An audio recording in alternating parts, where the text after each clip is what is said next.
बच्चों, आज हम पढ़ने वाले हैं कक्षा 7वीं गणित में प्रश्नावली 1.1। हम देखेंगे इसका पहला प्रश्न है, ऐसा पूर्णांक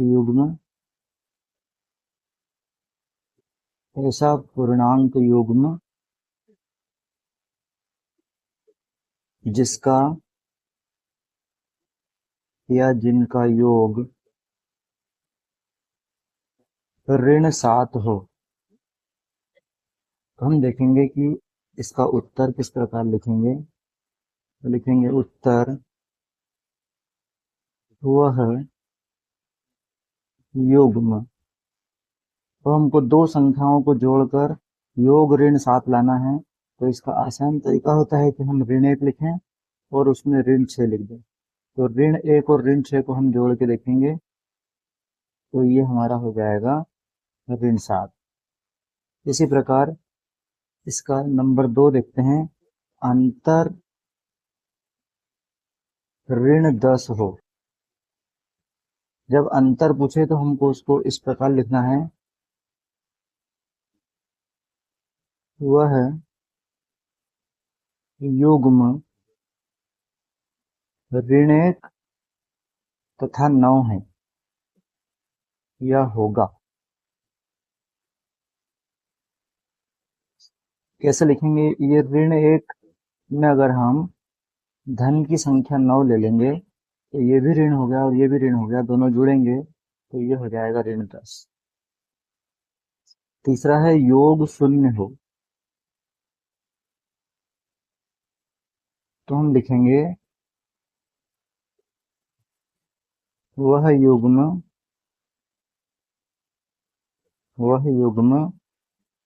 ऋण 1 और धन का 1 होगा।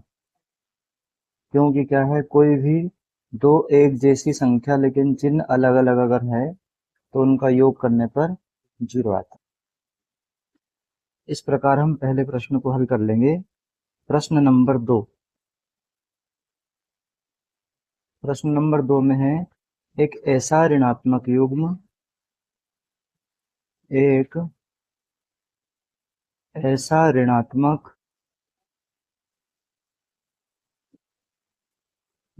पूर्णांक युग्म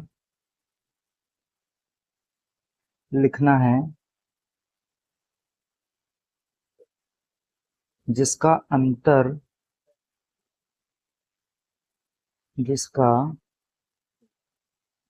अंतर 8 हो। तो हम देखेंगे उत्तर वह युग्म। अब हमको देखना है कि ये ऋणात्मक पूर्णांक युग्म लेना है, दोनों संख्याएं ऋण की होना चाहिए लेकिन उत्तर उनका धन में आ रहा है। तो हम यह लिखेंगे, सबसे पहला अंक हमने लिखा कि अगर हम लिखें इसमें कि ऋण का हमने 1 ले लिया, एक ऋण की संख्या हो गई, और एक धन की संख्या ले ली हमने। तो ऐसा ऋणात्मक पूर्णांक युग्म लिखना है तो दोनों ही हमको ऋण की संख्या लेना है। एक संख्या ऋण की ले ली, दूसरी भी ऋण की ले ली हमने, और इनको घटाकर हम देखेंगे तो हमने देखा कि ऋण 1 में से ऋण 9 घटाएंगे तो क्या होगा, ये ऋण का 1 और ये हो जाएगा धन का 9, और 9 में से 1 घटेगी तो यहाँ बच जाएगा 8, जो हमको यहाँ पे चाहिए था। इस प्रकार हम दोनों संख्याओं को, ऋण की संख्याओं को लेकर उनका अंतर करेंगे तो जो उत्तर हमसे चाहा गया है वो आ जाएगा। उसके बाद देखेंगे इसका दूसरा, एक ऋणात्मक पूर्णांक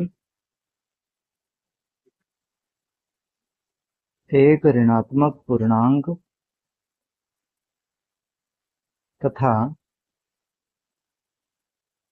एक धनात्मक पूर्णांक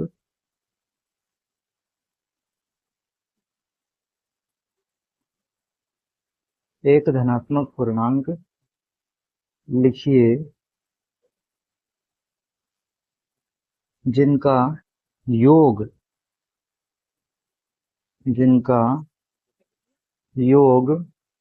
ऋण 5 हो।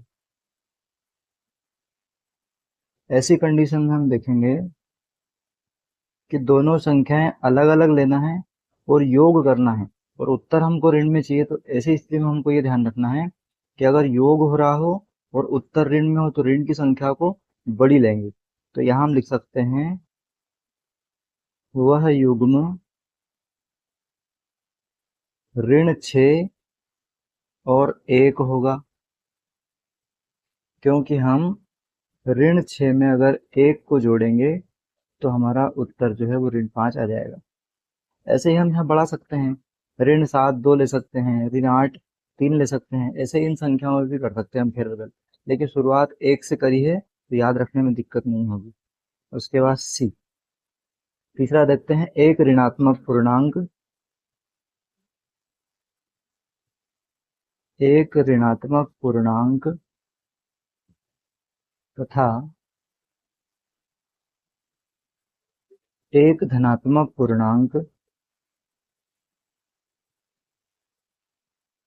एक धनात्मक पूर्णांक लिखना है जिनका अंतर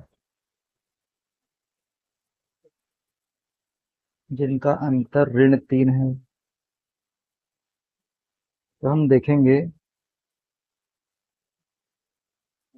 कि दोनों संख्याएं हमको कैसी देती है, एक ऋणात्मक है और एक धनात्मक है। तो बहुत ही सरल सवाल हो जाता है ये। हम देखेंगे कि ऋणात्मक पूर्णांक हमने ले लिया ऋण 1 और धनात्मक पूर्णांक ले लिया हमने 2। उत्तर हमको ऋण 3 चाहिए। यहाँ लिखेंगे ऋण 1 और इसमें से हमने घटाया किसको, 2 को। ये 2 धन की संख्या है, ये ऋण की संख्या है, लेकिन इस ऋण के कारण दोनों जुड़ेंगे और उत्तर हमारा आ जाएगा ऋण 3। इस प्रकार हम प्रश्नावली के इन सवालों को कर सकते हैं। फिर हम देखेंगे प्रश्न नंबर 3।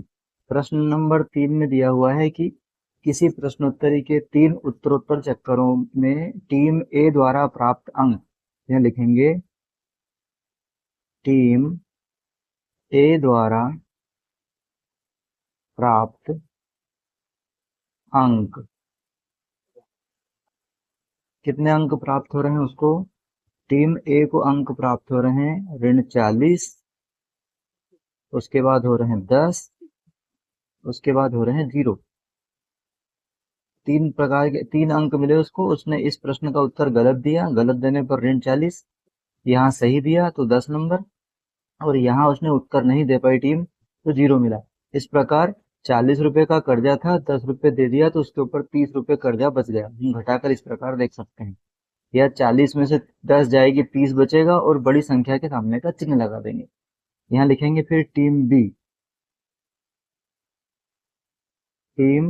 बी द्वारा प्राप्त अंक। तो हम देखेंगे टीम बी को जो अंक मिले हैं वो है 10, उसके बाद मिला है 0, उसके बाद मिला है ऋण 40। तो हम देखेंगे कि 40 में से 10, अलग अलग चिन्ह होने के कारण घटाना पड़ेगा। अलग अलग चिन्ह जब भी होते हैं तो घटाते हैं। 40 में से 10 घटेगा तो यहाँ बच जाएगा 30, और बड़ी संख्या के सामने का लग जाएगा चिन्ह।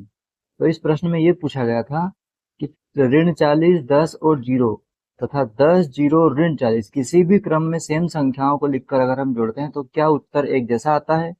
क्या पूर्णांकों को किसी भी क्रम में लिखकर जोड़ सकते हैं? तो लिखेंगे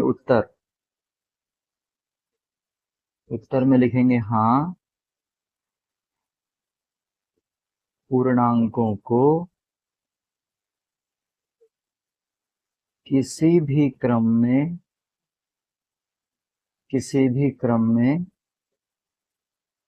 जोड़ सकते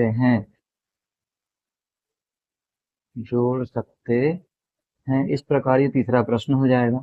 प्रश्न नंबर 4 में खाली स्थान दिए हुए हैं, तो हम लिखेंगे, इनकी पूर्ति करेंगे। रिक्त स्थान, रिक्त स्थानों की पूर्ति करना है। पहला रिक्त स्थान देखते हैं, ऋण 5 लिखा है, फिर प्लस, फिर ऋण 8 लिखा हुआ है, और बराबर के उधर यहाँ ऋण 8 लिखा हुआ है और प्लस लगा है, और उसके बाद में यहाँ खालिस्तान है। तो हम देखेंगे कि ये दोनों तरफ, इधर ऋण 8 लिखा हुआ है, इधर ऋण 8 लिखा हुआ है, यहाँ पर खालिस्तान और यहाँ पर ऋण 5 है। तो हम यहाँ लिख देंगे कि ऋण 5 आएगा। इस प्रकार से हम इन प्रश्नों को हल कर सकते हैं। इसी प्रकार हम देखेंगे खालिस्तान दूसरा वाला। दूसरे खालिस्तान में हम देखेंगे कि यहाँ लिखा है ऋण 53, फिर यहाँ खालिस्तान दे दिया है और बराबर के उधर भी ऋण 53 लिखा है। तो इसको समझने का हम प्रयास करते हैं कि अगर इधर और इधर की संख्या एक जैसी हो, चिन्ह में भी अंतर ना हो, तो इस कंडीशन में हमेशा खालिस्तान में 0 आता है, क्योंकि हम किसी भी संख्या को वैसी की वैसी तभी प्राप्त कर सकते हैं जब उसमें 0 जोड़ा या घटाया जाए। उसके बाद हम इसका तीसरा देखते हैं। इसमें लिखा है 17, फिर खालिस्तान दिया हुआ है और उसके बाद में लिखा है 0। तो हम इसको देखेंगे कि अगर किसी भी संख्या के बाद खालिस्तान है और उसका उत्तर 0 आ रहा है, इसका मतलब उस संख्या को उसी संख्या में से घटाया गया है। मतलब हम इसका चिन्ह बदल कर यहाँ लिख देंगे तो ये इसका उत्तर हो जाएगा। उसके बाद इसका चौथा देखते हैं।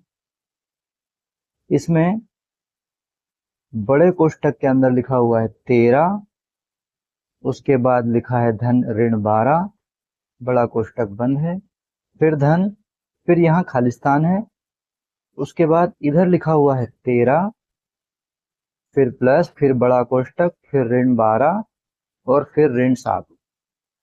तो हम इसको बहुत आसानी से देख सकते हैं। यहाँ 13 है, यहाँ भी 13 है, यहाँ 12 है, यहाँ भी 12 है, यहाँ ऋण 7 है, लेकिन यहाँ कुछ नहीं है। तो 3 भाई थे, 3 भाई में से इधर तीनों भाई बैठे इन कुर्सियों पर। जब वो उठकर इधर आए तो 2 भाई तो इधर मुंह करके बैठ गए, तीसरे भाई ने उधर मुंह कर लिया। तो ये भाई है कौन? ये भाई है ऋण 7। तो यहाँ पर हम लिख देंगे ऋण 7। इस प्रकार से हम इन प्रश्नों को हल कर सकते हैं। बहुत आसान प्रश्न होते हैं। उसके बाद हम पांचवा देखते हैं, ऋण 4, उसके बाद बड़े कोष्ठक में है ये 15, उसके बाद में है धन ऋण 3, उसके बाद में इधर है ऋण 4, फिर धन 15, उसके बाद धन और ये है खालिस्तान। ये प्रश्न ऊपर वाले प्रश्न के जैसे ही है। आप लोग स्वयं कमेंट करके बताएं कि इस प्रश्न का उत्तर क्या होगा। देखते हैं कितने बच्चे ऊपर वाला प्रश्न देखकर नीचे वाला प्रश्न कर सकते हैं। इस प्रकार हमारी ये प्रश्नावली पूरी हो जाती है। फिर हम देखते हैं प्रश्नावली 1.2।